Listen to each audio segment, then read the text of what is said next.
Hi everyone, and welcome to our full album review for Organized Konfusion, Stress, the Extinction Agenda, aka 2020. What's up? Well, this is scary, we're funny. It's not really funny, but it's kind of like it feels like that way, you know what I'm saying? Anyway, this is the Classic Quest podcast, the show we break down the classic hip-hop albums, track by track, thoughts and opinions on every single track on the album. My name is Holden Stephan Roy. I am your lady friend Bonnie. And the kind of album we're going to talk about is, well, Organized Konfusion, Stress, the Extinction Agenda. It's the Extinction Era. Isn't it? Extinction Era. Isn't it Extinction Agenda? I had that shit on Genius. The second song's called Extinction, or third track is the Extinction Agenda. Then the second track is called Stress. Did I just write it down wrong then? I think so. I might be wrong. Maybe. Like, I typed it a few times because I write the copy for, like, the page below. So when you see the description below... I must have been reading something else then. In the video, all those words, I write them. A lot of it's a copy-paste. But down there, you'll also find links to my music. And if you can support me and you can hit that follow on to Spotify, that would make you fresh. There's some couple of music videos up on his channel so you can, bump what we do there. Let us know what you think. A couple of you do check it out. It's always delightful. Yep.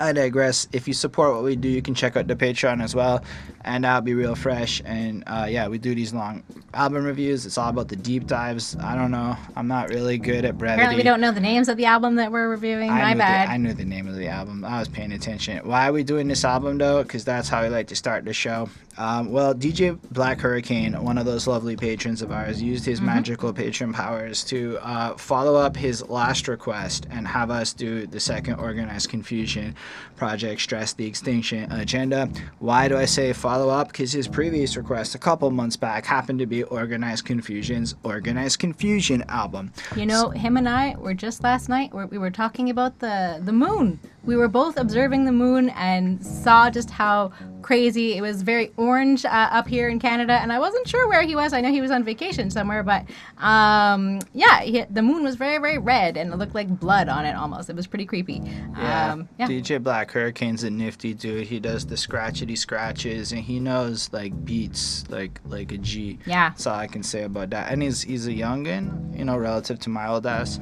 And I thought it's just his like depth of knowledge every time it's a comment like this, which I like. I don't know if other people dislike that, but I feel like more the better. I guess. Like you put all the time into the review, and then watching that kind of a comment, it's like somebody else putting that time in. It's a dope community thing to me. Yeah. Anyway, the record, because I actually copied and pasted it. Somebody left a freaking 1,600 word comment one time. I took that. I was like, he wrote an essay.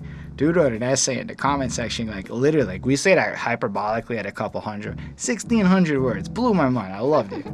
Anyway, so we did do the whole intro and how we know Organized Konfusion. Well, we don't really know much. The Rub on Your Titties was a big topic at that point of that thing because it's a great song. And it's Simon Says. Yeah, my only song that I had ever heard by Pharoah Monch. I'd heard a couple of things. Like, I'm pretty sure there's a 99 Cypher video with Eminem and Pharoah Monch on it at the same time. And one of the most distinct things is, like, to me, I guess, that pops out is in Rap God when Eminem's like that Pharoah Monch guy, so I punch rhymes on it, whatever. So, like, that was always notable to me because, like, it made the name pop. And just, if Eminem's giving you your dues as your influence to his stuff, like, that's just what it is. Anyway, so we reviewed the last album. It was ridiculously awesome. But I had the strangest experience. Maybe it's just where I'm at with these album reviews. Like, chain listening to music for over 3.5 years has had a certain effect on me and my music consumption in general. But I really had a lot of trouble remembering the last album. So I went back and I listened to it and re-fell in love with it. And I'm like, yo, it's really great. It was really amazing. Like, every single track, I'm like, oh yeah, they did do a song about chicken. Oh yeah. And it was really great. And then I went and listened to this one after. And it's not often that I actually do that, where on the day I'm recording it, I hear like one project followed by the other one. So that was really cool. That's about all I know about them is my experiences with these two projects. Really just the last one and Simon Says. That's all I knew. But yeah, I was excited. I like them. I like the album title, Stress, the Extinction Agenda. I know I made my little 2020 comment, but like for real, does not kind of honestly feel like through stressful circumstances, there is Yeah. some level of agenda out there through some calculated means to harm especially poor people, which often are of a certain ethnic variety that is not so Caucasian. And like, here's the thing, you look at all the science now and see the impact of stress and malnutrition and being locked into confined small areas and the danger and the heightened anxieties and tensions. And for me, you learn about privileges and realize that at the end of the day, the lack of fear in my life allows me to have such an advantage and all of this. Then when it boils down and realize that this album's like 92, I know you write down the date, 94.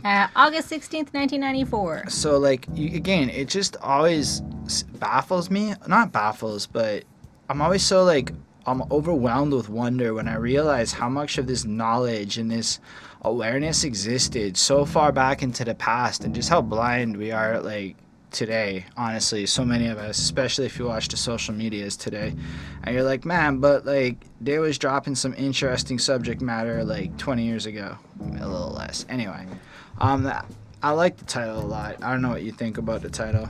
Yeah, I mean, it like reflects like with like the cover I found, because it's like them, sort of like in cartoon style, and I believe it's Prince Po that has like the universe inside of him, and Pharaoh Monch, I guess, I wasn't sure who it was, but like I'm guessing it had like his like influences or, maybe people he cares about, I think, but I assume it's like his musical influences or friends or something, and he's sort of like about to like smash through as like sort of, he's got like Hulk arms, and like everything around them is like kind of bubbling and melting, and like there's like but it's all like a cartoon, right? So there's like these like city apartments behind them, and I assume like they're repping Queensbridge. I believe that's where they're from, and maybe like the city below them melting together with people, like the melting pot, maybe something like that. I don't know. It's definitely like an interesting and like colorful and like chaotic, and like there's like like with like the universe inside of them, like those two like images are just like so different, I feel like, from like the rest of like the cover. I don't know. It's very chaotic, and and that's, I guess, what makes you stressed. So I guess it works. Yeah. Yeah, apparently the cover was created by the late Matt Reed, aka Matt Do of Doable Arts, which is cool. And I read somewhere that this album didn't get a lot of time in like the spotlight because I think it was around the same time one of Biggie's like big albums. Was it? I don't remember which one. First album. One of and I think Nas came Nas's out. album came out that year, I think. So as like well. there was a lot happening, and I think that his kind of got like a little bit like. I mean, it's slipped also under the radar. Theirs. the not trend, his. the scene. Just on that point, like with those albums, the content matter and the subject matter is so vastly different compared to what we get on this project. I mean, I look at the cover, and what I'm seeing is guys like embodying the power of the universe and the power of like the leaders and stuff, like yesteryear, just kind of built up into their like super hero strength shit, and it just looks like they're in the middle of the worst, and they're here to fight and here to be like those heroes against like the scourges of all the darkness and the chaos and everything that's going on. So I thought that was super interesting. Anyway, we can get into it. We're gonna do the first half of the project tonight, and then finish it up soon. So intro of the album is the first song. What do you think of the introduction to this experience that we're about to go on? It's interesting. So we've got like Pharaoh Monch, and he's sort of like crying for help, and like the underbelly of like the city is like sucking him in, and he's just kind of like talking about that on like his verse, and it's very like, I don't know, it's pretty cool, I guess. And then we have Prince Po on like the second verse, and I mean, some of his lyrics are awesome. Fuck you, racist cats, store owners, waitresses, construction workers, all of you.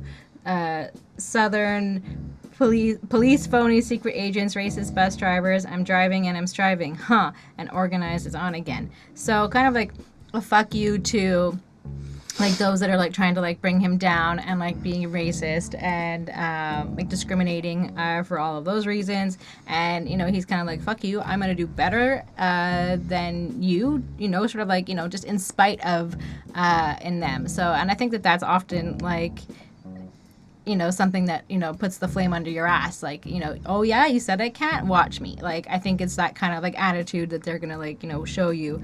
And like, that's, definitely a motivator. And he's just like, he's like, I'm not just like some typical black guy. I'm not like what you think, we are, like that kind of like mentality. Like, it's like that. And then people are basically saying like they're all confused. And, again, which makes sense given their names, the name of the album and everything. And like that they're Organized Konfusion. Like they definitely have like a point to this song. And it's like still a totally, 1994, it's 2020. And it's still a relevant topic today with the Black Lives Matter and everything else that's going on. So, I mean, it's a decent intro. And, yeah, it's cool. I give it a 4.215. Like, right away, it has such a gritty feel to it. Mm-hmm. It comes with these eerie sounds, almost like it's taking from that, like, steampunk sci-fi aesthetic, and it's pulling that energy... Cool.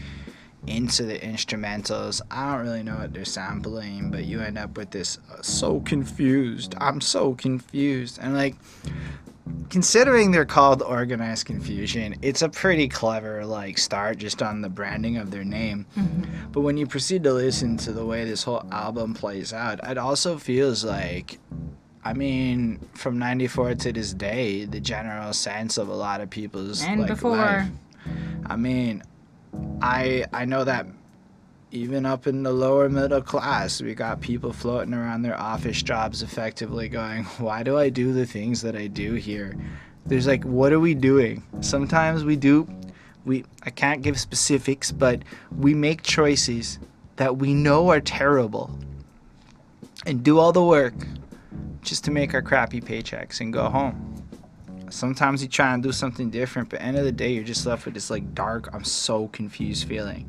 So I kind of like the fact that rather than focusing maybe so much on the circumstances a little bit, the track starts with the emotional state so that you can connect to the emotional state and then maybe extend that into the circumstances. So it's real clever to have Pharoah Monch come in. I'm so confused. I don't know what to do. I think I'm going insane. And his delivery, gosh, yeah, the guy could have awesome. done theater. I don't know if he has done theater. He could have been on Broadway in terms of energy. Maybe not for singing. I think you have to sound like an angel and shit. I don't think No, there's all different types. He could be like up there in that world, going for the Tonys. Is it a Tony? Yeah. Anyway, I feel that in his fucking voice. My brain is on the brink of destruction. I'm looking for some, and there's a question mark, so whatever. Victims to stick him up and shake him down. It's my friends could see me now, they'd wonder why, what, who, and how. So you could look at this from the perception of in the hood environment, going out there and shanking a motherfucker to, grab some shit and do some bad behaviors to support a certain habit. Or you can look at the cocaine sniffing alcoholic white douche that goes around a club, smashes all the chicks, can't hold down a girl, and basically does the same shit and ends up in the... Because we all got that boy. I mean, at least in my cycles, where you had that guy that you worked with and everybody chilled with, and at first it was maybe some greenery and some chill vibes and musics and a couple of drinksy poos here and there and, good times. And then 6 years later, they elevated to the money direction and that has some folded up bills, which ends up in a whole other things. And when you do it like that, it's totally appropriate is what the legal system says, is what I'm trying to say. I'm being a little sarcastic there. But I thought it was so interesting how, again, translatable it was. And then, regardless of almost where you start, how I'm living underneath amongst the homeless, the outcast bastards of the barren wasteland. For days and days, they fast fighting over scraps and rats trapped in society, the living dead and then it moves on. But what's interesting is he could be like the noble hero, like fucking fighting shit out, and he's just trying to beat a motherfucking like dope motherfucker that's like killing it out proper and like actually representing almost the Spider-Man like vigilante kind of element of it. Or he could be the hood banging, fucking blowing caps and stealing shit with the way he wrote it here, right? He could be either of these things, right? Because victims to stick him up and shake him down. That could be Spider-Man fucking up bad guys, or it could be bad guys fucking up whoever. And then it could also be software companies writing end-user license agreements to rape your grandmother's fucking financial books, okay? Because that shit's real, and y'all should look into that world. My company is a lot kinder than that, but y'all should look into the fucking terms and conditions in software if you want to see real pimping going on. Because, yo, the drug game ain't got shit on the software game. Anyway. Okay. It's just what it is, man. So I just see so much of that attitude and shit, like how translatable it is into up until like six-figure salaries, and I'm like, wow. Barrel Munch tapped into some universality here. So I think it was cool because it sucks you in, and then Prince Poe's verse kind of goes more specific, you know? Yeah. The tiger inside of me screams, and then Farrah, ah! And I'm like, that's one of the hilarious whatever. But still, it fits the aesthetic. It's really enjoyable, and it has like, it's such a strong choice of animal. You know what's the strongest cat? The tiger. It'll fuck you up. Mm-hmm. Yo, I read a book on tigers this year. Yo, so good. Tigers is one of my favorite books. You really need to learn about tigers if you have not. Like, you are missing out on the joys of this shit. Tigers, if the Tiger King was interesting to you. Tiger King is garbage by comparison to how cool tigers actually are. Yo, tigers is smart. They got memories. There was a tiger that just ate its the zookeeper in somewhere in Europe. I can't remember now where. But yeah, because it's a tiger, and that's what it's gonna do. Yo, tigers will track you. They will wait a year for the opportune moment when they can tell that just the right number of people are not around for them to get away with it. Tigers are smart. That's all I'm trying to say. You think your house cat is smart? House cats are dumb by comparison. It's going to be a huge, much bigger brain. It's thinking. Anyways, so his claws touching the mics for keeps stress. Get it? Because a good tiger scream. It's as corny as it is awesome.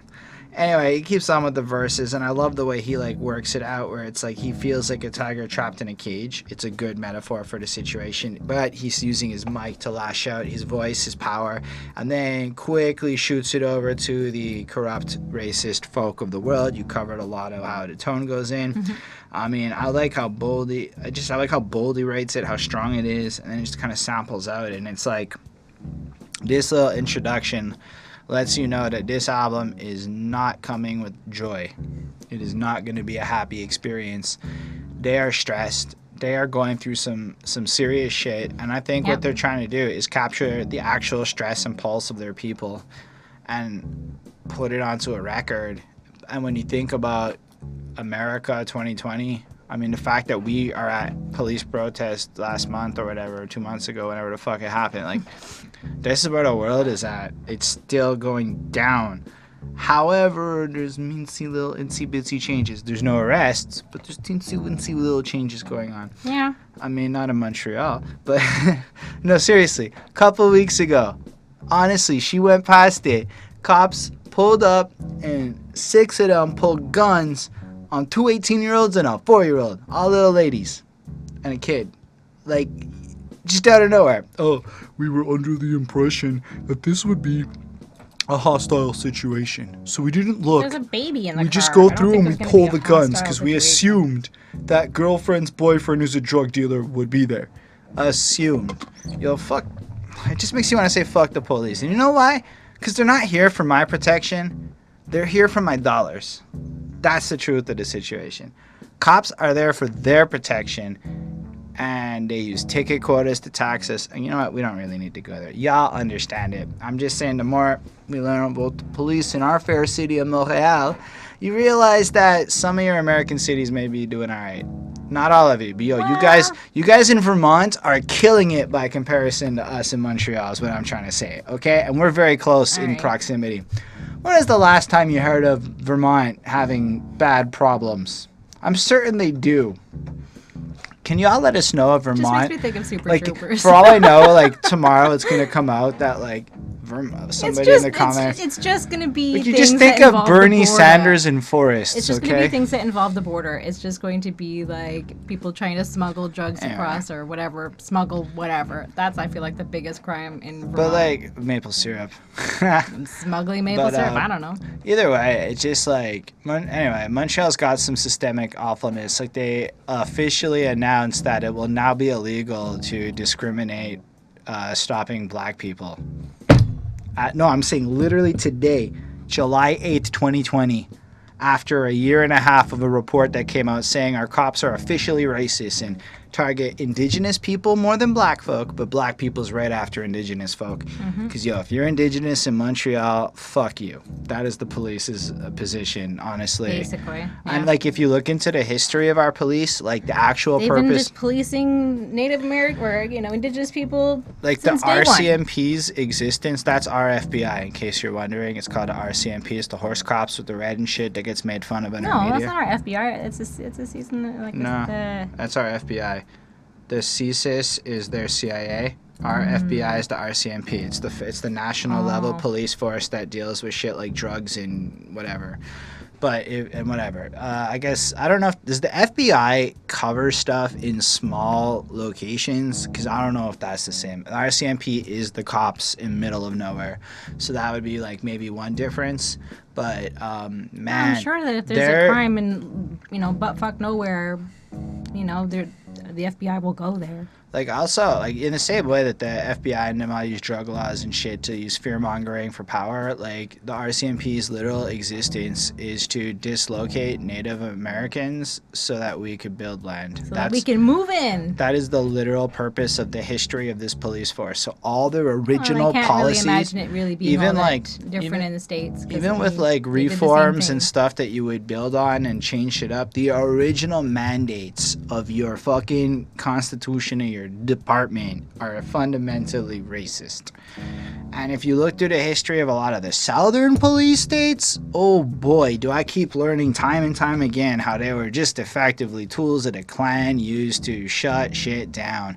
And it's like, yo, maybe this wasn't the case everywhere. Again, I've never heard of a thing in Vermont. What is the movie, the whatever, Birth of a Nation or whatever it is? Is that in Vermont?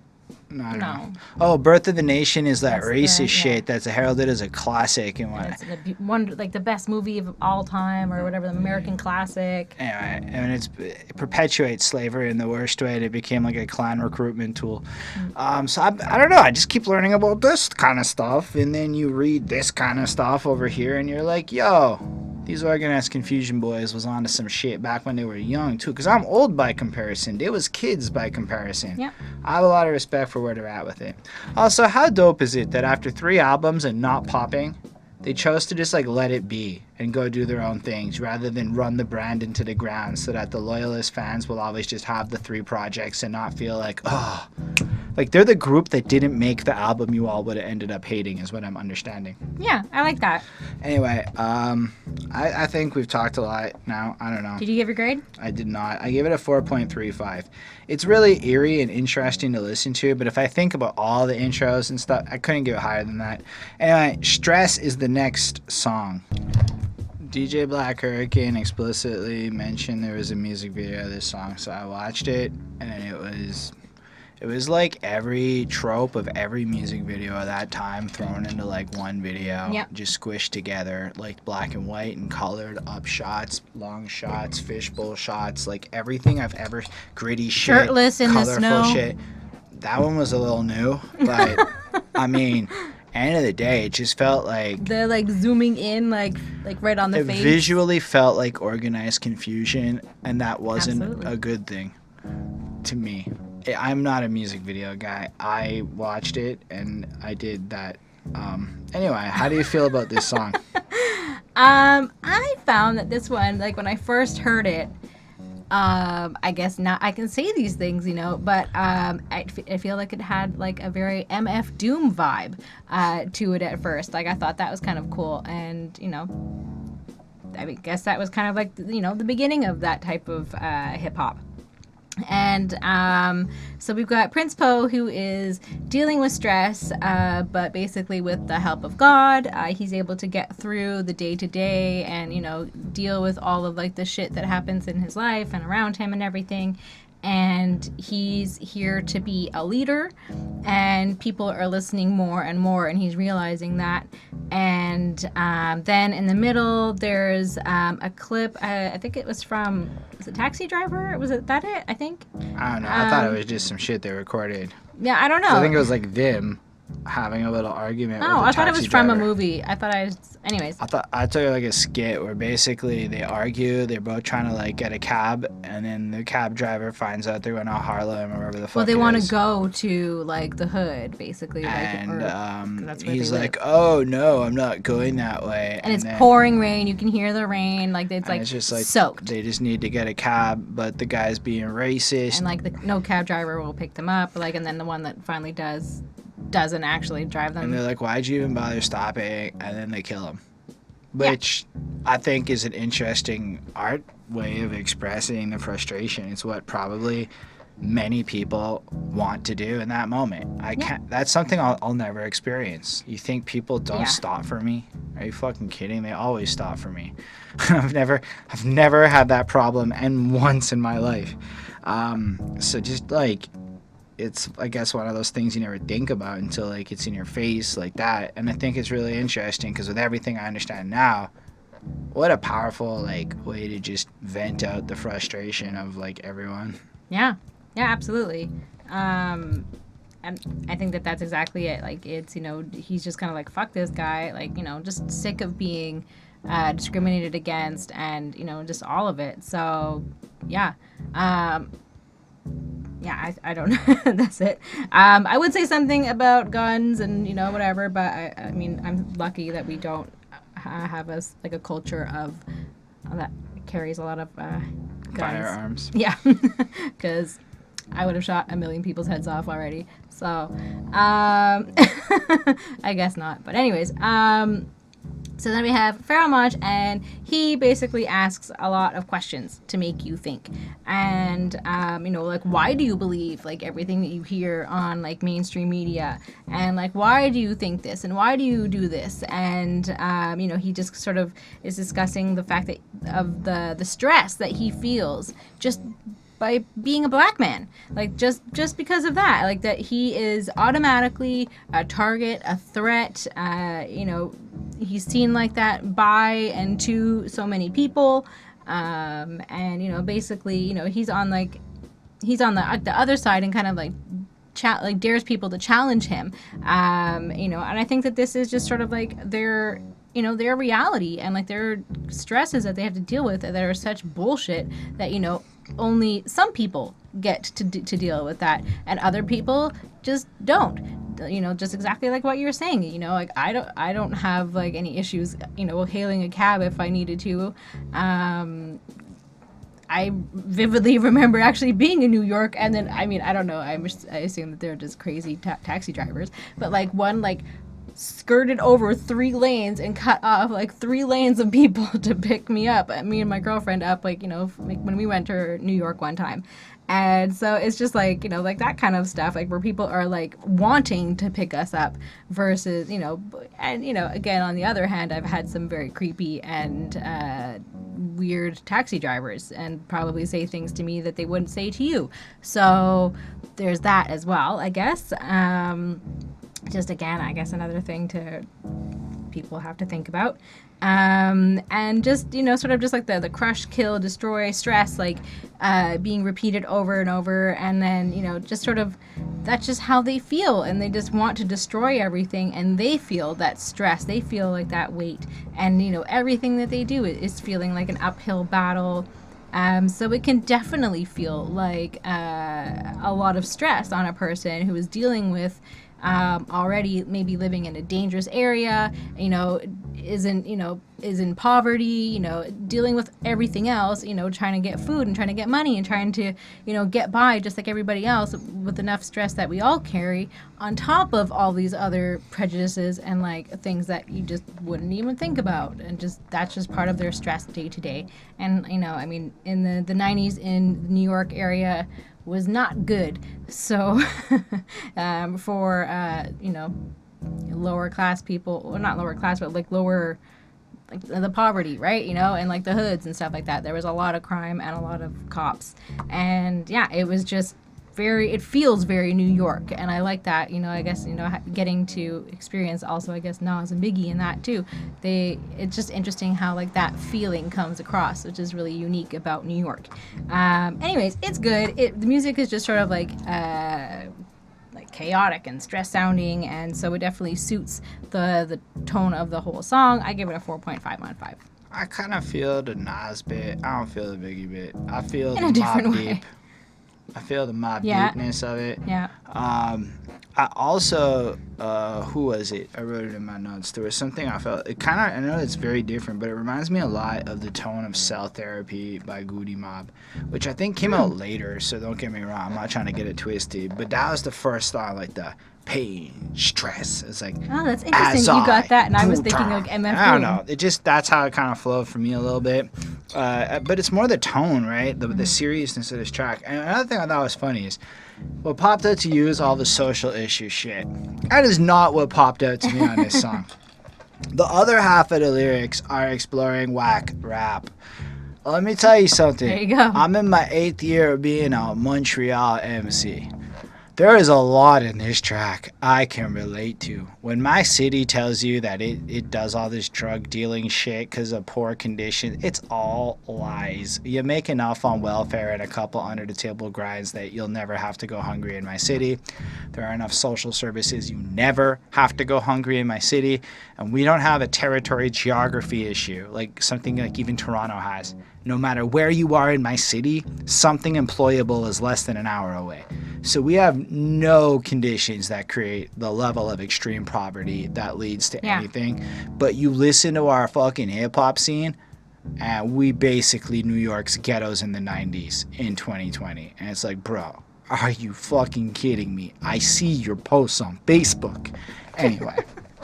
That's right. Calling out the fake rappers. I'm just calling out the fake mindsets and the fake shit. And why is that relevant? Because this song approaches it, right? Yeah. Like, so pain, stress, my brain can't even rest. It's hard to maintain the pressure on my chest. Yo, I'm telling you, Canada's fucked. 2.5% wage increases since the entire time I've been in the working force means the entire country's fucked economically and nobody cares. The condo fucking housing taking away our spaces and shit.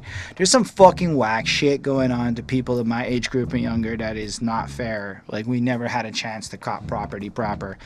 Oh, shit. I know another group of people that just never had a chance to cop property, so y'all can say that back to me. Fair enough. But that's still, like, a lot of this I can relate to in 2020 in my early 30s. Blood rushes to my head when I come across roads with dead mics and whack promoted shows. It's hard. I'm like, oh, fascinating. I get angry when I see the bullshit thriving and popping, even though what I'm trying to reflect to you is the reals, and that shit is not being acknowledged or paid attention to, when honestly, I think, you know how like Biggie on his first album brings up growing up poor? You know what his mom's comment was? That boy did not just say that we grew up with no food in the apartment. Like, she was mad. I think she was like, just look at him. like, you know, he ate. It was, you know, so like, I'm not saying Biggie's fake. Listen, Biggie has technique for fucking days. I'm saying Biggie didn't necessarily tell the truth on every song. He you know, he again, I'm not hating on towed Biggie. The line or whatever. I'm not hating on Biggie, but I can imagine that at that time, if I'm a rapper that is selling the most realistic fucking shit ever, and then you have Puffy bringing dudes on boats and shit, it must be kind of frustrating. Yeah. Anyway, but so you seen all the whack shit getting promoted, but with the presence of God, I'm true to the game. So I'm back black to take charge and recapture the time. Wish it could never be whack. I'm pure. I'm like, bruh. So what he's saying is, with the faith, the humility, he understands. They regrouped. They came back and they're at it again, and they did not compromise who they are. And I really respect that energy. It's fucking dope. Anyway, they come through. I like when he goes on spreading like leprosy throughout the record label, like almost like they're like this cancer of truth that is fucking up the fake bullshit that's coming through. Unfortunately, they stomped that leprosy out and it got so fake, yo. It didn't work. I mean, this is great music. Their goal of destroying the industry failed. Yeah. Anyway, I like when he's like, bullets are real, lost peeps, lurks in the heart, Lord knows it hurts. So it's like, people's rapping about this shit, but at the end of the day, like, yo, when it happens, it's a real thing. Like, fucking people die and whatnot. You know, people actually lose their lives. Yep. And I think, look, I know a lot of fake people that will rap about this shit, or like, I'll have some friends who, of the white middle class variety, who'll get a little drunk and they start bringing up gun talk almost immediately if they do their little freestyles, and it's like with context, you kind of realize that people really aren't saying it to be cool, and I think that's how a lot of people took it, you know. Anyway, y'all watching this know I'm not really that worried about you guys. I'm like, feel like I'm talking to the converted. They're like, Holden, we could teach you a thing or two. You are correct. You could teach me shit. That's what the comment section is.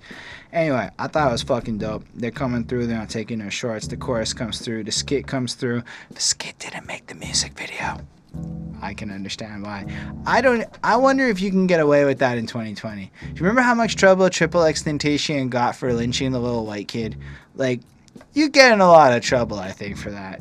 If you tried to, like, just kill a cab driver because he was racist. Or maybe you can do that in 2020. What do you guys think? Do you think YouTube would let you put that music video on? I think if you do it through Vivo, yes, they would. And if you don't do it through Vivo, fuck you. That would be my thoughts. But I love the way Pharoah Monch comes through with that, because it's not just what he says. It's, you will now consider me the apocalyptic. You're like, what the fuck is he doing with his voice? I feel like he's very inspired by, like, Busta Rhymes. I feel like he was high as a fucking kite recording this shit, which is fine. After this rhyme, henceforth there is none, no more will exist when I emerge. I guess that's it. He's coming through with the end of the world. This is the last rhyme ever, because it's the Extinction Agenda. Anyway, and most of you can't comprehend what I'm saying to you, even in my human form. I didn't even catch that. That's like, I'm black, y'all can't get it. I didn't even catch that till you said it. That's fucking awesome. I like that better. But I also thought it was more about the truth and shit. But then I'm like, wow, Bonnie's like, right. He's like putting this experience. Maybe it's just like my, the way I'm like, seeing so like everything now, but like that's just what my interpretation. But like it could be like maybe not just white people, but most people can't understand it because they don't see the truth of things. Mm-hmm. So in 2020, after George Floyd, how many people are now aware of some of the shit that he's talking about in 94 when everyone's still closed-minded? And I bet even within certain communities there are going to be like conflicts of the truth of what causes things back in the day, you know? Google doesn't come out till 1998. It doesn't exist in 94. You know what I'm saying? And Google wasn't even good till the early 2000s. I digress. Why do you choose to mimic these whack MCs? Why do you choose to listen to R&B? And I'm like, what did R&B ever do to you? I mean, like, I don't like R&B. But, like, how are you going to hate on, like, Whitney Houston, like, belting and shit? You know, like...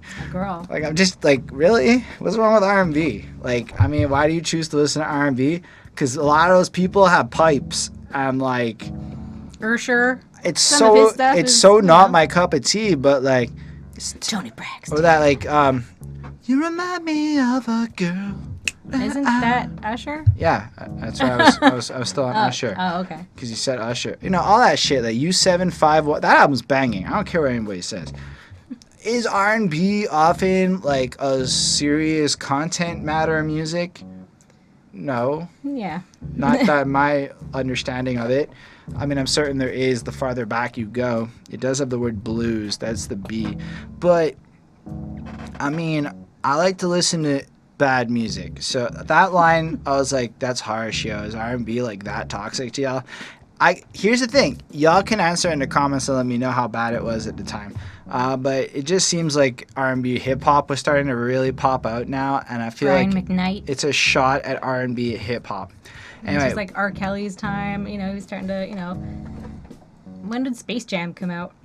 I feel like that was maybe like a few years later. And then if you go a little bit, the next line is, why must you believe that something is fat just because it's played on the radio 20 times per day?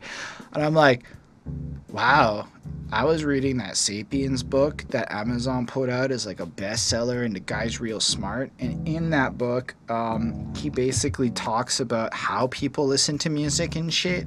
And one of the facts of music is actually repetition makes you like something more. So you'll notice my opinion on jazz has fluctuated the more I've been exposed to it.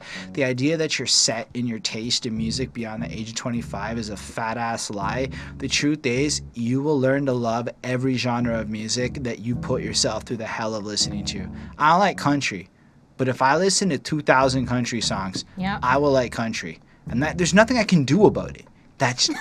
Would it be? I can't stop it. It's just going I'm to saying happen. if you were to consume it. So the more I do listen to I jazz, was brought up in the country, I so can't there's help a lot of it. country in my life. I like jazz a little bit more. The more I listen to, so basically the musics I don't like are the ones I never consume. And then the more you get into it, even weird avant-garde shit, if you listen to 10 avant-garde weird shits, you start to be okay with it more. And that's just the facts of music. Does that make it good?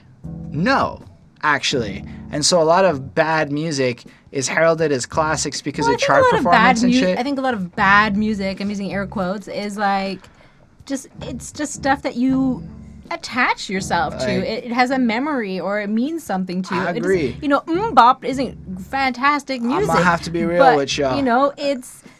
It sticks with you. Bop is a banger. Fuck off. Bop is amazing. Bop. It's not like teaching you anything. It's not great music. But it's such a bop, man. It's just such a bop. Anyway, Yep. I think a great example is like Crank That Soulja Boy. On objective fronts, it's really hard to defend that song. But here's the thing. Soulja Boy, Holden Roy. Oh, fuck, you can see where I'm going with this. So I'm like, you crank that Holden Roy. So I do that anytime. I can't help it. I just bump some Soulja Boy on a couple of tracks. He has a couple of bangers, in my opinion. But, like, it's objectively hard to say that this is anything other than good ringtone music. Yeah. Objectively hard to. However, I heard it so many times because I was 18 when that shit dropped or whatever that I ended up liking it. Do I think it's good? No. But the truth of the matter is the average human doesn't necessarily... Ladies and gentlemen, this is Mumble number 5. That's a good song too. I don't even that fucking care. was overplayed. A little bit of You Monica know exactly by my what it is. side. Anyway, it's just most people don't care about good in any objective way. They just care about shit that makes them bump. Everyone just cares about shit that makes them bop. Yeah. Where we go back to what Bonnie said about memories and nostalgias and all that stuff. So the true number of music aficionados and truth seekers out there that would really be able to, I think, appreciate what he's doing here is amazing. It's small. Sorry, it's tiny. But it's amazing what he's doing here because he's literally calling out everything that's bullshit from the marketing in like 2 lines. And I'm like, wow, it took me like a lot to learn what you just taught me. Anyway, my perception of poetical injection is ejaculation, the immaculate conception is a lyric that stuck the fuck out at me. I knew I heard it before. When I checked Genius here, I saw it was sampled in The Immaculate Conceptions by Jedi Mind Tricks off of The Psychosocial This Title's Too Fucking Far Long, which we also reviewed on this channel. Yep. So I recognized that lyric. It popped out at me. It's an amazing lyric. But basically, he's jizzing on you with the potency of his great poetry and creating inside of your brain a baby of good ideas, hence an immaculate conception. Fuck off. It's a mic drop. That's all I'm trying to say. The hallwalk who stalks bodies in Central Park. Soon emergency services will outline that body in chalk. I don't got shit to say about it. It just sounded fucking fire and it follows up proper. I just feel like it's good. And then, then I begin to walk away and spit. The way when I walk and I talk shit. A driver sprayed my face with mace. So I feel like maybe he's going to snap and he's going to lash out and some shit. And then the driver attacks him with mace. And then it flows into the end of it where he's like, the 4 cabs before didn't pick me up, don't even ask me for cash, G. The 4 calves before didn't pick me up. Now ask yourself, who the fuck's gonna stick me up? Like, he's so poor that, like, cabs don't want to identify him. They don't even want to give him he looks, like, so poor, I think. Nobody wants to give him the benefit that he might even have the $10 necessary to get there. He looks like, if cab drivers don't even want to pick him up, who's gonna fucking rob me? What do I have to worry about? That's like, I just hit. Like, to me, it just hit. It was really like, it's like, you're in a stressful fucking place of life, and I think it's conveyed well. I hear this on a 4.5. Like, the beat's fucking awesome. The construction is really great, and it just gives you, like, a lot to think about, right? Is this the greatest rapping I've ever heard? Probably not. Do I love this shit because it's interesting and fun to listen to? It stands the fuck out, okay? It just stands out. I feel like this is a love it or hate it experience, and I'm loving it so far. Did you give your grade? Sure did. Awesome. Let's talk about the Extinction Agenda. All right. This song is very groovy to follow up the last one. But thematically, it follows up the last one. But sonically, we want to dance now. It's a little more fun. Like the stress has imploded to the point where you're delirious and now you just gotta dance. Yeah. I don't know if that was their intent with it, but that's how it came off to me, which I thought was fucking cool, right? Yeah, it is. Anyway, what do you think of this song? So we've got Prince Po at the beginning, and he's basically, he's a great rapper, and he will bring you into his world. He's going to show you, and he is on a mission of peace, and he has God leading him, and he's going to, get there. And it's really, like, quick. It's really awesome rap. I like the little kind of, like, digital sounds that are kind of in the background here and there. We've got Pharaoh Munch, and he is, talking more about religion, about God, and, he talks about, he's kind of questioning, like, abusive priests and, like, how that interferes with, faith, people believing if this is, who you're putting your faith into, and they do this kind of abusive behaviors to kids and to people who trust in them, then how can we keep having the faith? It's sort of like that, moral dilemma, obviously. And he's just like flowing really, really awesomely on this one. I'm not going to try to mimic it. He's going to like destroy you, and destroy like what you thought rap was, and he's here to be different and awesome and kind of like impress you by being himself, and he does just that. So it's very nice. It's very like jazzy, like I get your groove, when you were saying that, and it's still like being nicely mixed in, and like I do feel like definitely like that street corner dancing, like my usual, like I just imagine street corners in like Brooklyn are just full of dancers at all times. I don't think that that's the truth, but that's just how I envision it. So I give this a 4.5 on 5. That's fair. I really enjoyed it. I feel like Prince Bo starts strong, emerging up to another level there. I stand hand-to-hand rap combat black back in the land. I expand data for the whack, leaving mutilated bodies, lacerated limbs, grim sights, and new jacks. And it kind of feels like this one's got more of a battle-esque vibe to it, like in the sense that they're not to be fucked with because they're ill MCs, and what they're doing is coming through in this competitive hip-hop game and bringing their style of truth and shit to the table. And the result of this is the destruction of whackness. Unfortunately, whackness did very well in this era. They honestly, I'm like bamboozled by how not popular these guys are. Like, all things considered, like they never come up in any of my conversations in real life, like ever. So I'm kind of grateful that DJ Black Hurricane likes digging through the crates. And like I have to say, because this album isn't on Spotify, and so I was listening to it through YouTube, just the video of the album, and that is the best little like niche of like the best fans are in the comments, and you get so many like great like bits of tidbits and like information. Guy, yeah, exactly. I just have to say, this is the realest hip hop you're ever gonna get. Yeah, like it's just awesome. Like I think that like when you go to like these like random, underrated, I guess, albums, you're gonna see like the real true fans kind of commenting and like just like saying their true feelings and how great it is. And it's, I don't know, it was awesome to like kind of like observe that. So yeah, I like that. Yeah, and you know, he's bringing a new world with it because they fired. I like how he goes, a new jacks, pick up 6, kind of like I'm going to jack you.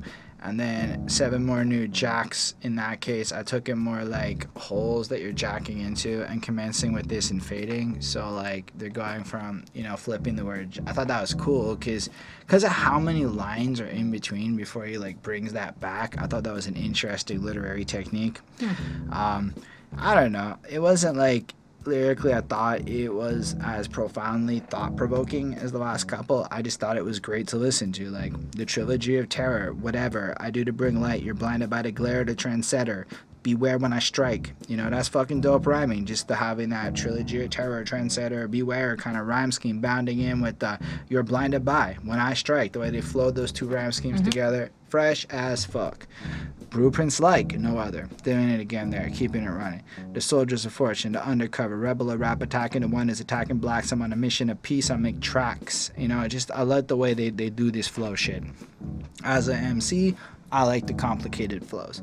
I think it's what people love about the M&Ms, complicated flows. Let's be real, you a geek at all, you probably like that complex shit. And I really think they're doing that super well.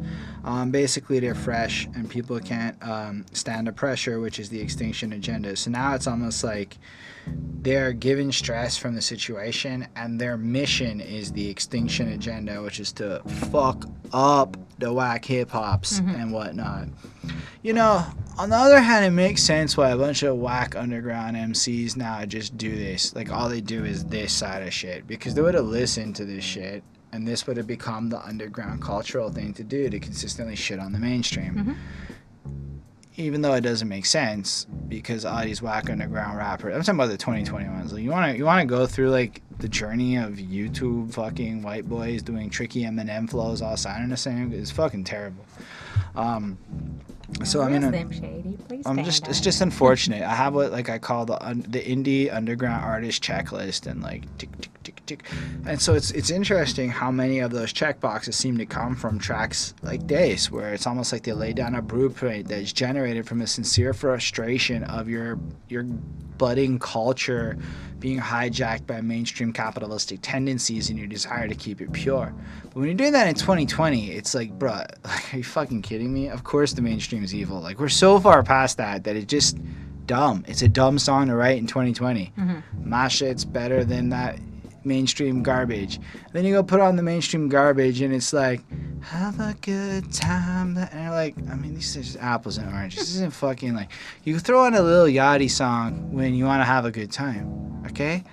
You don't need to hate Lil Yachty for having better chart numbers than you, which you see people doing. Like, half the shit doesn't make sense, the criticism and stuff. But then you go listen to this and you're like, oh, it's because they heard all these legendary dudes doing it. Yep. And they don't get it. They have no context. So they just literally jacking, or shall I say, biting their ideas incorrectly and producing garbage today. I don't know. You can tell I'm in a weird place with the underground. There is so much great music out there, but like 99% of it's not. It's just that there's that much. There's like thousands of rappers in Montreal between the English and French scenes. 1.8 million people, thousands of rappers. That's nuts. That is a nuts distribution of talent and shit.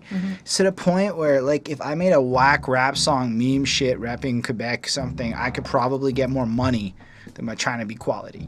It's fucking whack. There is this racist white chick in the Quebec scene right now. Like, she jacks some Haitian slang. She dropped the M-bomb. Her third video's got numbers. She's possibly one of the biggest artists in Quebec right now.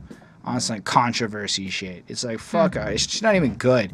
She just slaps girls' asses in the videos and shit, and it's preposterous because she's not that hot, in my opinion. Anyway, so I hear these and I'm like, yo, there are flaws, but unfortunately a lot of people just perpetuate the worst stereotypes. They copy the whack MCs. Anyway, I don't know what mood I'm in today. I like Pharoah Monch's verse too. It's pretty solid on the poetical poltergeist that heist tracks from the past. Do you hear poltergeist that heist tracks? That's nice. That just the way he rhymed that. That was real nice for my earbuds to like listen to. Even beyond the meaning shit, just the sound of the way he rhymes. Like, and return him to the present time in rhyme form. And return him to the present time in rhyme form. The form kind of bounces off to the return him. It's just like intricately inversing the rhyme of that fucking thing. Like, it flows out beautifully. What was once dead is now resurrected on the record, and the physical words are mere residuals from my bidding, from my disposal to dispose of. Who you kidding? Nightfall, I stuffed a rook, then I'm looking for the original book that contains the words of gods. This is interesting, right? Because he's setting up this whole thing about chess. And he starts it all the way back here. So he's bringing out the fact that in a more spiritual front, he's kind of tapping into some shit, and then he goes at religion, like you said, you know. So nightly, he's kind of looking for the original book, which contains the words of God. Now, that might be the Bible, or maybe he's actually looking for the real original book, you know. 6 hours until dawn. And keep in mind, he's already said a rook, you know. So I stuffed the rook, or whatever. And then 6 hours till dawn, my quest to capture the queen without being seen by the pawns. Now in the chess land, but at the same time, it's like getting the mythical or whatever shit, whether it's a woman or an item, without being seen by the plebs guarding that shit. Call me bishop, because a bishop is basically like a top tier religious figure, you know, a leader. Bishop takes rook, rook takes pawn, pawn takes knight, knight takes queen, and I'm like, okay. Look, this shit's highlighted in green on Genius, which means it's a verified annotation. And it's just a fucking video of Pharaoh Monch talking about some chess geek loving these bars. I don't know that I love this for any conceptual front. It's just kind of fun to listen to. And then he goes, Queen takes the original King James version. Check. I'm like, this feels more clever than it actually, like, really. It doesn't translate to being as clever to me as it comes off sounding as first. It kind of sounds flashy and fun to listen to, and I really like that. And I guess he's taking shots at the fact that his truth is better than, like, religion. Yeah. Fair enough. Religion's a little bullshit these days. I'm surging up when I'm emerging. False clergyman, you're urging me to call you a virgin. Oh, you see how the rhyming that he did there is fucking ridiculous. That part that goes into that. So for that end of his verse is amazing to me. I feel like sonically listening to Pharaoh Monch is amazing, regardless of what like his actual lyrics are here. I get the gist of what he's saying. Shit's fucked up. Who can you trust when a priest's not a beast? Priest has always been the beast, dog. Catholic Church has been some fucked up shit for millennia. That's what I'm trying to say. The Spirit of God even predicted in the Bible that the world will be corrupted by the leaders and men that politicize that shit. So, if you adhere to an organized religion, you probably also are not adhering to the Word of God as written in that Bible, which is supposed to be small collectives of like-minded individuals collaborating for the greaterment of shit. That's what the Bible told me when I read it. Unlike the messages you hear from church about the holy shit, this is our rule book, check, check, check. Oh, you smoke dope? Get the fuck out. Because of some 1 Corinthians shit about excommunicating people who violate your rules. Mm-hmm. Anyway, missed the point. I have some real strong feelings there. Anyways, then he's coming through and he's going to take out hip-hop. That's cool. He's like, get you to sit down, let you never know I never get dropped. Organized Konfusion didn't pop. That lyric did not age well. And Pharaoh Monch had a great career, I would say, but it's hard to like say like he fucked up hip-hop, you know? Mm-hmm. When I flip-flop hip-hop, when I wreck shop, I move with the finesse and the smoothness even inside the grooves of a record. That I agree with. Everything he says about the way he's moving there, fantastic. Even check it.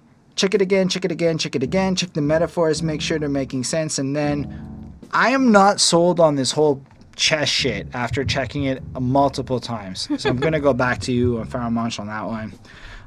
Give me 100% credit. Sure, you did your shit. I love this next part though. Let it meditate in your brain like a sedative. Just the way he does that shit is so cool to me. Anyway, it's a fucking good track. They ram through. They fucking take their shots at hip hop. It sticks in my heart and soul as being absolute fire. The beat's pretty great. It just adds life to the album.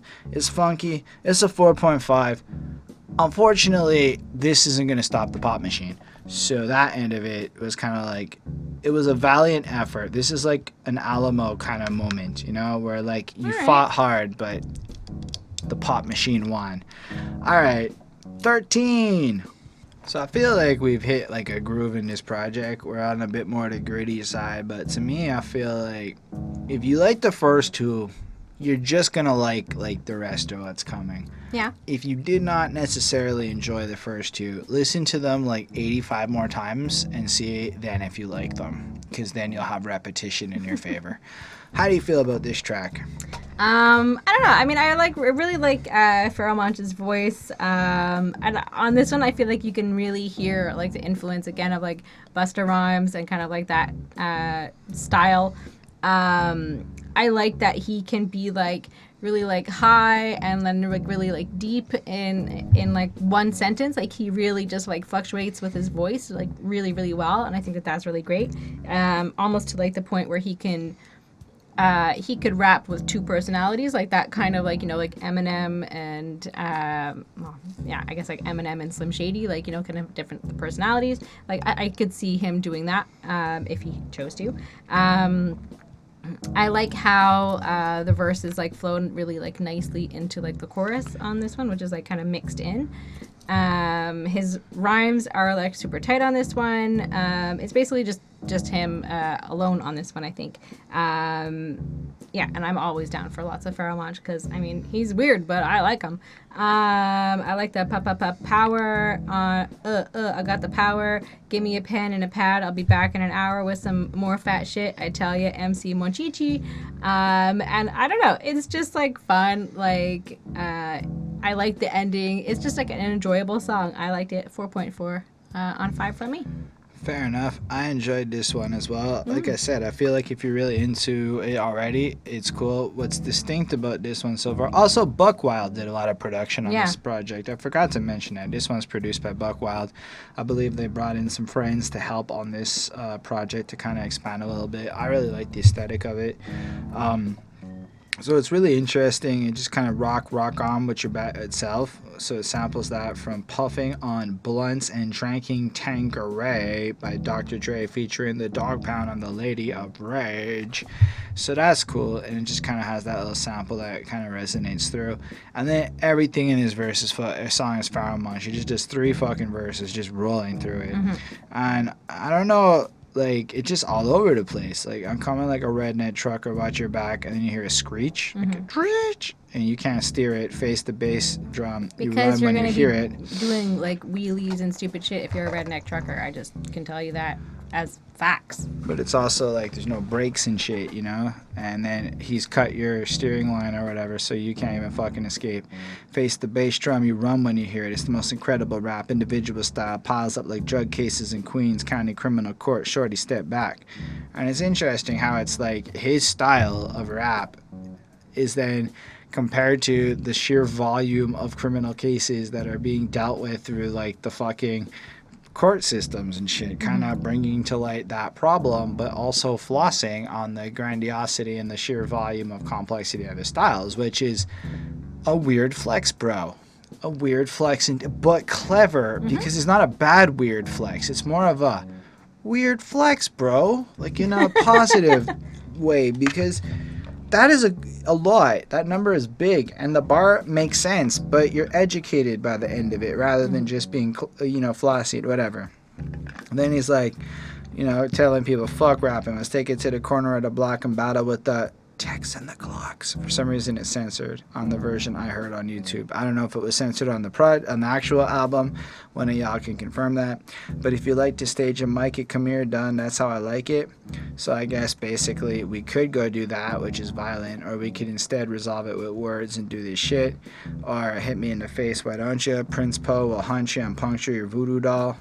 I guess that's like Prince Poe will fuck you up with the magic or what he does. I don't know if he's from Louisiana or something. I don't know. Pharaoh, I'm no slave to the rhythm. I whip it. I kind of like that because of the way he does fuck with the rhythm. Where a lot of people, there's a lot of rappers I know who need a particular beat or they can't seem to rap. So I like the fact that Pharaoh clearly owns that shit. To me, that's some true emceeing. Yep. How are you a rapper and you hear a beat and you can't find a fucking inner cadence and start rapping? I can understand you maybe not dropping the hottest bars on every freestyle. I'd be lying. Sometimes I rap the dumbest shit ever when I'm just off the doming it. But if you're a rapper, how can you not find the flow? Anyway, so whatever. I just had to get that out. So that's cool. He does this whole fucking great shit that hypes it up. And then he goes into the second verse where it's just like, I used to play beats on the lunchroom table, and it kind of brings me into a state of mind. It's allowing me to climb in and shine. It's a process that will occur in due time. So he kind of builds out the music. And then he brings out this hot energy of whatever. Styles I file are not decaffeinated. The man used a double negative to say his shit's proper. That's a little pushing it. That's like the sheer definition of syllable stuffing, in my opinion. Okay? Because you don't do double negatives. It's a bad thing to do. I'm rough, tougher than Tonka. I have a Tonka truck somewhere in this room. Tonka trucks are fun. It's over 25 years old. It's like an old-ass Tonka truck. I had it since I'm like a youngin'. So it's probably like 50 years old now. Well, I even electrify the sky as if I was Blanca. I'm like, did the man just make a Street Fighter reference? Damn. That's fresh, because Blanca has the electricity move, so he's electrifying the sky. Okay. And he goes, Blanca, or whatever. Anyway, kids follow me, and my Phillies like, Willy Wonka, silly, ha. I don't know. I like the way he did that little rhyme. I like how he brought the silly in, and then he just flips it up. I assault and conquer and cult the brainwash and squash your little minds that rhymes that are rituals. Whatever. The whole rest of this is I'm fucking dope. I'm coming through it real shit. I don't think he's really like, again, dropping like the next level of shit here. It's just kind of the amazing delivery, the way his voice is just all over the place. It's just such an alive, dynamic, expressive experience. Then he does the beginnings of this stutter shit. One of the tracks later on, he just fucking stutters like half a verse. It's fucking amazing. So power, I got the power. Give me a pen and pad. I'll be back in an hour. Mm-hmm. So he's gonna come in there, like I said, he's gonna write his fat shit. And then whatever, he goes lottie dottie, I flip it lottie, live at a Mardi Gras or even at a party. And I like that, how he took the lottie dottie, flipped the lottie dottie rhyme, and then proceeded to like just go show how dope he is. Give me a Bacardi or I smoke blunt stunts, I wanna hump chumps. And I'm like, I know what blunt stunts and hip hop is, because we know that album. Mm-hmm. So I know what a stunt is. Stunts are hoes. Yeah, buddy. And so you wanna hump the hoes. Chumps, I wanna pump. It's a little no homo right there. In full of shotgun. Okay. I think he means he's gonna pump him full of lead. I think he is gonna treat those chumps like stunts. That's what it was. A little signal out there for everyone. Y'all can get mad at that. It just, if you read it like that and you don't say full of, it just kind of sounds like he's gonna fuck some dudes in the ass. Anyway, he never asked the crowd to jump. Fair enough. Crowds are fucking lazy. You don't ask them to jump. Especially if the crowd's smoking a bunch of pot. That's not a crowd that wants to jump. They want to, like, grind or whatever. They want to find some drunk lady to grind on their penis while they sit there and don't move. Y'all heard it. Like, don't dance. They just pull up their pants and do the rocker wave and lean back. That's what my people learned up. Don't dance. DMX has a track. I don't dance. I just move to the beat. Like, all these guys brag about how they have no dance skills. Okay, they just got out of learning how to dance. Did y'all watching this have to learn how to dance, or were you like a lot of rappers and like, fuck that, nobody has to dance or move? I'm just gonna kick a rhyme and get your mind to move. Flipping it for the masses, kicking a lot of, I can see how going to a concert and being said, no, you don't have to jump around. I just need you to think and be pensive. It does make sense how that did not pop. Now, I like it. I would go to that show and enjoy it. But I also go to the show where you get asked to jump. I've been to a lot more of that get asked to jump kind of show than not, to be honest. Like, I saw Wu-Tang live. Never going to see Wu-Tang in a fucking stadium again. Don't go see Wu-Tang in a stadium. Go see Wu-Tang at some shitty tiny venue. Wu-Tang sucked ass in a stadium. Why? Because they don't know how to do shit. They didn't want to make us jump. They wanted us to vibe, and it just didn't work in a stadium. So anyway, then he flips shit, and he's like, flowing on my head like a memory. Now I got energy. Desperate enemies that's in the industry who don't want to be friends. I say, fuck 'em, suck my dick from the back. Now listen, being trombone blowing is quite lovely as like a concept. That's when you flip it and she comes from the other side below and you stick it like downwards and she comes through your legs and proceeds to blow you from the back. But it's pretty fucking homosexual of him to go at the men in the industry that he's coming at and effectively saying, trombone blow my penis. You with a crazy straw, you lazy whore. I've never understood that insult.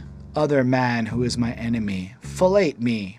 For I am not the gay one. You are the gay one. Now, fuck off. Your whole diss is like, I want men to come suck my dick. Say what you want. It's all homo when I hear it every time. You can't tell me how it's a no homo thing. That is some fucking homo shit. If y'all watch, I think it's more like a power thing. But that's fine. Yeah, it's still. If y'all watch homosexual. Gully Boy, he'd make a suspect rap lyrics video on this, because that's some suspect ass shit. Y'all early 90s cats said some of the gayest shit trying to sound hard.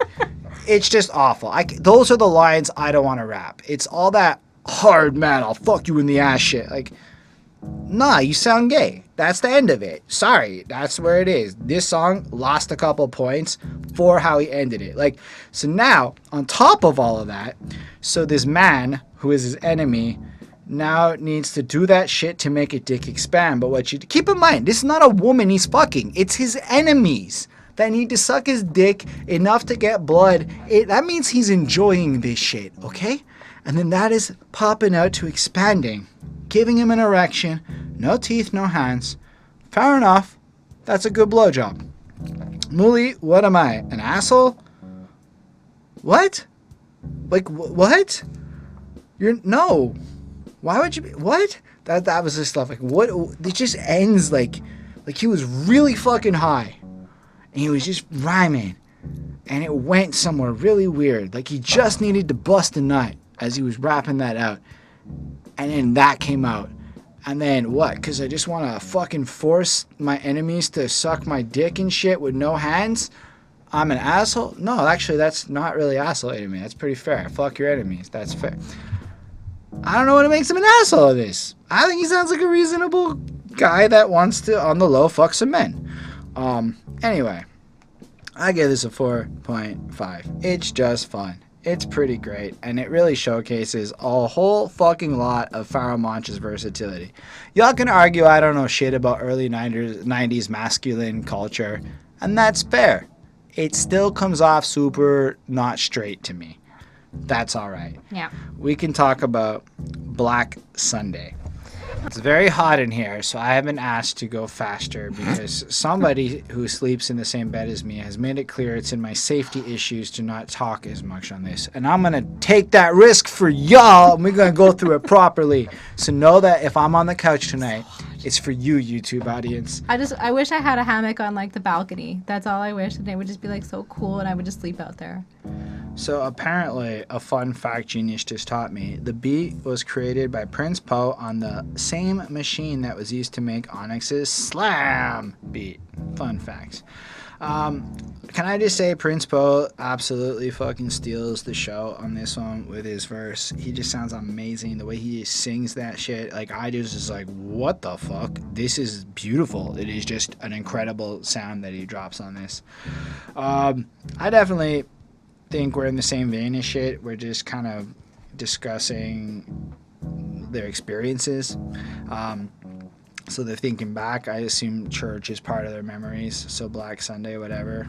It's just kind of what it is. I imagine that's like the congregation of people, like the black folk in the church. But apparently it also refers to a dust bowl, according to Genius. So I don't know if that's it, because no matter the weather, it's Black Sunday. Oh, I guess that makes sense, right?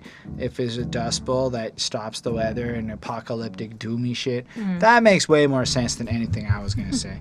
Anyway, I used to watch my grandmother catch the Holy Ghost in church for a soul she was searched. 5 years later, now I'm off to work in a department store and folding pants and shirts, etc. I'm just trying to grind it out and make some money to do my shit. And then he basically promised his mom, I'm going to be at the Apollo one day and I'm going to be kicking that fat funk shit. And that's fire, you know, just like, yo, I can't do this crap. It's bullshit, you know. And then a lot of what he's saying here is very relatable to middle-class America. Something that you may not be aware of in the white-collar world is you're expected to work 50 to 80 hours like you're a lawyer almost, only you're getting 2.5% raises at slightly better salaries. Not maybe in not-for-profit, but like in for-profit. Yeah. I do like. I think I need to go back into the profit land. Not-for-profit doesn't give you raises. You're just expected to work for shit money, and then stop. The best part is idiots look at memes on the internet and then judge companies for expecting the people who work at these companies to not be giving their time away entirely for free. Like, get the fuck out of here, people who don't understand how companies work. But still, Honestly, because the boss is bossing me and it's costing me to miss classes, and I feel he's forcing me to be a jackass in the future, then who's going to shoot you? And it honestly feels that way. It's play the corporate dick sucky game, or fuck you, take your low end money and do more and work. Like, seriously, they'll just tax you. They'll tax your soul. They'll eat you up, spit you out, and the second you fight back, try to get what's yours proper or whatever, they'll kick you the fuck out. I am so blessed I've been at my company for more than a decade. It is basically the only reason I still work there, because there's no way I would have survived if I had gotten hired now. They would have fucking clipped me. But you work somewhere for a decade, at least that still sort of counts for people, maybe a little bit. At least it does for me here. But here's the thing. I got to keep my motherfucking shot and play the game, or I would get fired, or at least make $20K less a year than I make now. Mm-hmm. And that's what's fucked up. So it's a lot of bullshit. Anyway, I like the fact that he's chosen to write rhymes instead of crime. He's just kind of like, and then he goes like 86 to 89. We did not get signed, but we will one day. Until then, I return 12 noon on the track, Black Sunday. And it just kind of feels like, in a sense, that they're trapped in this awful part of the grind where you're not popped and it's pretty terrible. I relate. I understand that part of the grind. Yep. But still, he kind of almost keeps faith with it, and regardless, we'll keep pushing it. And I thought that was really, really cool. Yeah. Prince Po does the second verse, and again, it's all singy. It's really nice. Remember losing a loved one. Lord, help us to make it over. Delete the port, the cigarettes, the 49-cent soda. We come a long way. I'm still running from our freedom. So I thought that's interesting. Get rid of all these cheap vices that are just harming you. And in a lot of ways, in the last while, I've tried to clean up a lot of the health in my life, and it really is powerful to get to a stance of freedom inside of your mind, inside of like life. Now, maybe we're not in the worst circumstances per se, but to have financial independence for a rainy day is a long time away. If either of us lost our jobs, it's oh boy. Mm-hmm.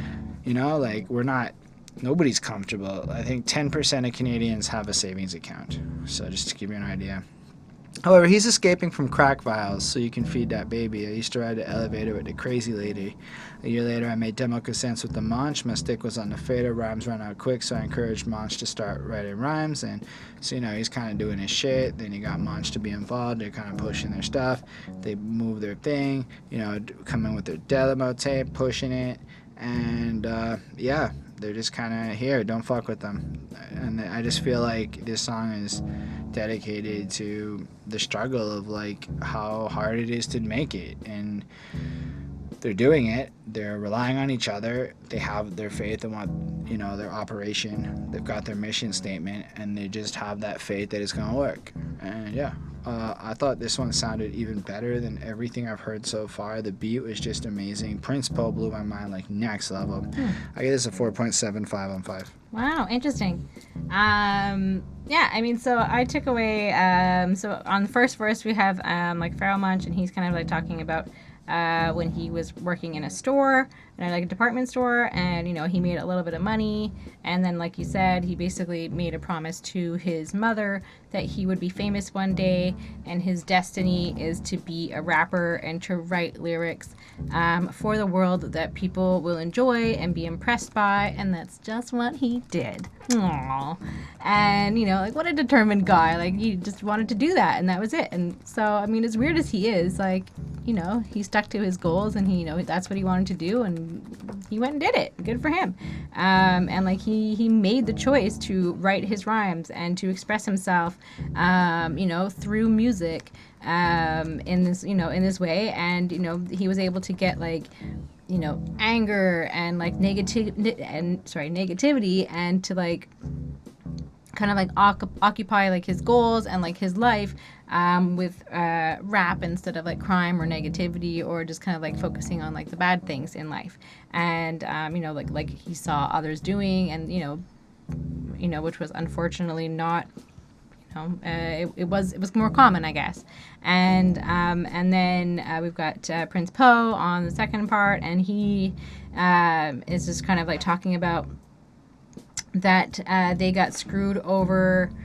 That's kind of what I thought it was. That someone got screwed over, and it sounded more like issues in like the music industry, and in terms of like making his own record deal. But then it sounded like someone tried to like take advantage of him, and like, you know, he wasn't having it, and like now he doesn't fall for like any sort of like funny business in like the music industry. Like, you know, he knows what he wants and he's gonna find it, and like, you know, if he's not happy with one record label, then he'll find another.